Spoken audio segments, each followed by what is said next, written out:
Hi, this is Morley and this is the M-Wire. Well, we have some significant developments with La Palma, folks. First off, we have a 5.0 earthquake that occurred on the 31st of October, as reported by Volcano Discovery, and of course the EMSC, by the time they put it up on their board, it was downgraded to 4.6. We can expect many downgrades as this progresses because that's what they've been doing all along, because they want to downplay the seriousness of this situation. In addition to that, there's some significant developments on the ridge of the 1971 eruption that you're going to want to stick around for. I'm sure you will find this most compelling indeed.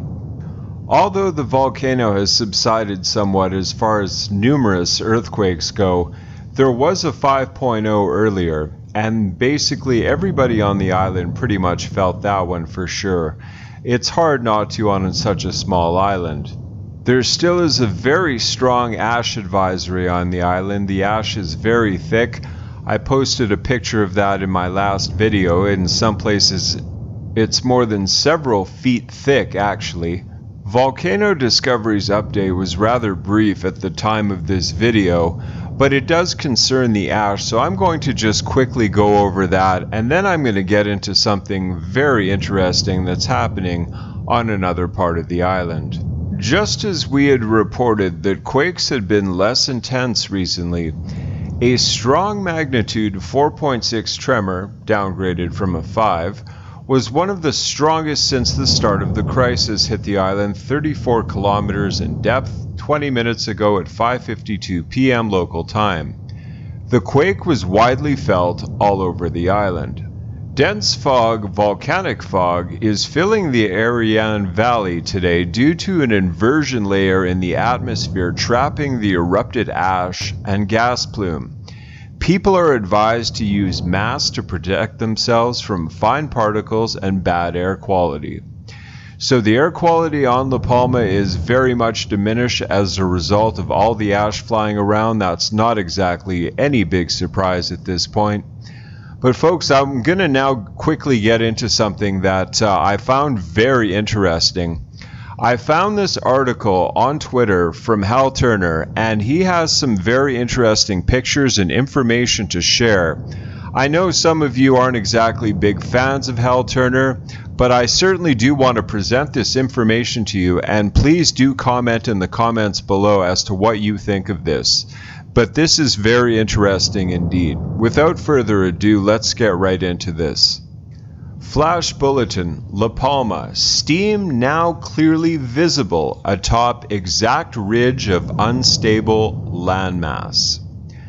Now folks, I'm about to show you some pictures here. Now they're not exactly the best quality pictures, they're a little bit grainy, but there certainly is something, and it certainly could very well be steam. I think this is legit personally, but I'll let you draw your own conclusions. Atop of the ridge from the 1971 eruption, which happened a lot closer to the ocean than the current eruption did. So here's the picture, and remember, this is reported as steam coming off it, not actual smoke. This isn't an actual fissure opening up, but steam implies directly that there is magma under there, and a fissure could open right at the very spot where the eruption happened in 1971. Now, if you take a look at this satellite map here of the same ridge, this is where it happened in 1971, and this elevation is approximately 6,000 feet at its highest point. So this is a landmass probably, maybe a mile wide by a mile and a half or 2 miles long. And this is where the steam is emanating from, and this is actually very close to the fault line. So this guy in the picture here is actually walking in the fault line that separated the island by 13 feet at the 1971 eruption. Now, if the island breaks off, this is where it's going to break off from. You're looking at the actual fault line, where the crack is, where it's the weakest, where it has reached the Atlantic Ocean on the west coast. And as I said, this is the point where the island would break in half right here. I'm not going to go over the full article because a lot of it just talks about what would happen if a tsunami did strike the eastern seaboard of the United States. But what I am going to do is I'm going to post this article in the description box if you want to go over it. And as I said, I'm more than interested in your opinion of this. A very serious development on the island of La Palma, Canary Islands, Atlantic Ocean off the northwest coast of Africa on Sunday afternoon. At least 2 small steam emissions have begun coming out of the ground high up along the ridge atop the unstable landmass on the southwest flank of the island. As this story is written at 3:09 p.m. Eastern Time, US, the steam vents became visible within the past hour. The fact that this is actually steam has been visually verified and confirmed by a geologist directly consulted by the Hal Turner radio show. There are no buildings up on that ridge and no roads on which the vehicle could travel. So there's nothing there that could maybe reflect light and mistaken for steam. This is about the single worst development that could have taken place in this ongoing eruption. What this proves is that lava has entered the old Cumbre Vieja volcano lava tubes and is now traveling in those tubes along the southwest flank of Cumbre Vieja volcano. That southwest flank is about 12 miles long, measured north to south. It is about 2 miles wide, measured from east to west. The angle of that land is extremely steep. On the east, the ridge is 6,000 feet tall. On the west, the land is at sea level, all within 2 miles.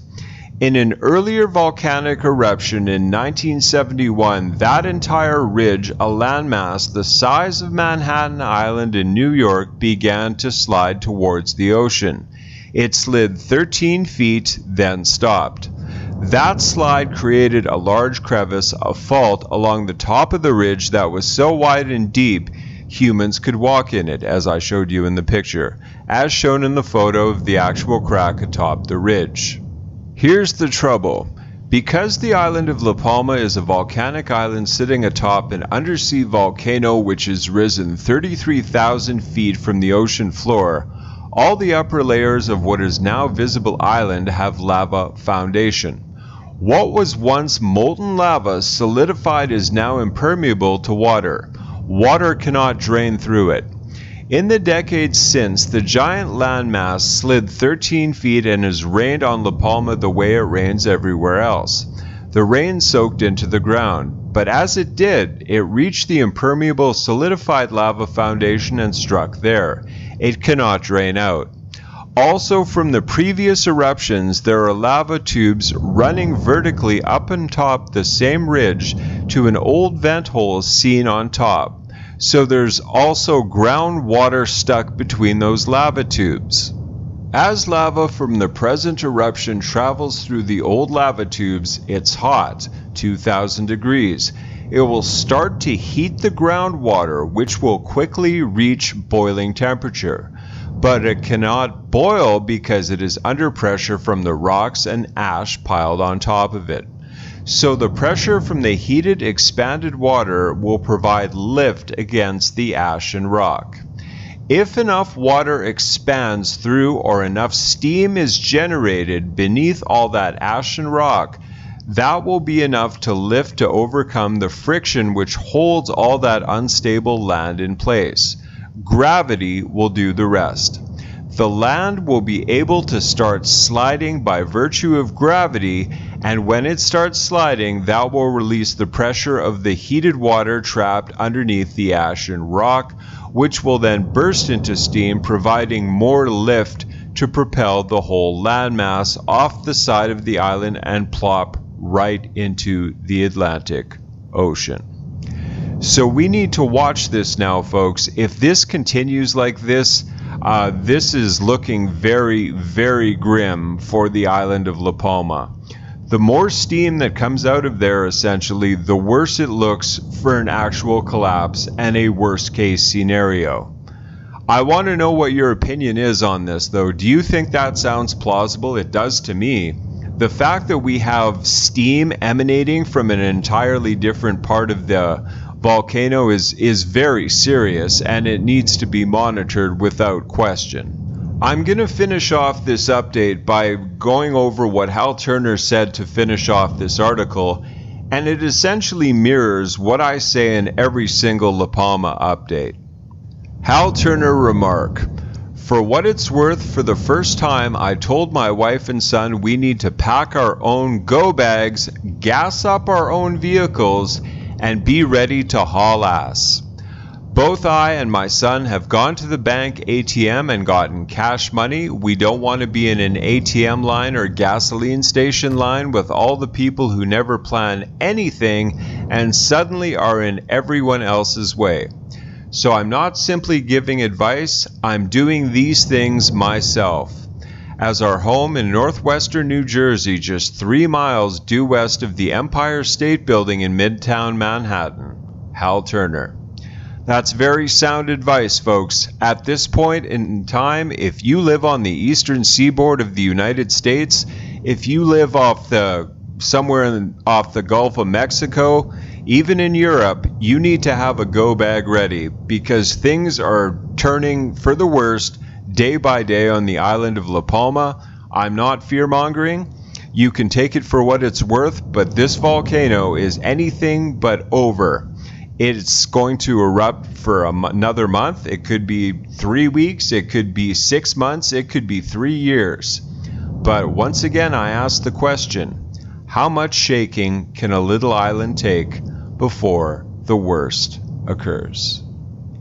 Thank you so much for coming along with me to my update. Please remember to like, to comment, to share, and of course to subscribe. Until the next update, stay safe and God bless.